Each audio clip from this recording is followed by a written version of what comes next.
may mga ibang panauhin tayo dito na nag-a-attend nga ng hearing. At least nag-a-attend, ano? Pero ang problema, alam naman natin na parang hindi buong katotohanan ng sinasabi. Gayunpaman, sabi ko nga, pagka Both na Peñas po yan and Purisima.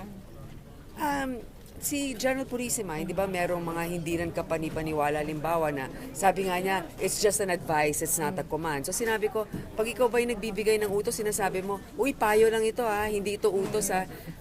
Kailangan klaruhin mo kasi syempre kahit papano, meron pa rin siyang point of authority eh. Kaya kailangan nag-iingat sa mga ganun. Pero yung kay General Peñas, mukhang dahil nga hindi nasabihan sila OIC Espina at saka yung DILG, talagang halos siya na yung gumalaw talaga doon. Pero imposibleng gumalaw siya nang walang nag-utos. Hindi pa ako satisfied sa pangyayari.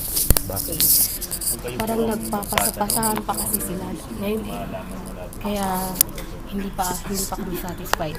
Pero at least, yung mga nalalaman ko lang namin, yung nakalap lang po ng mga media. So now, yung based on yung mga narinig namin, nalaman namin na hindi pala talaga siya planado ng gusto, yung operation na yun.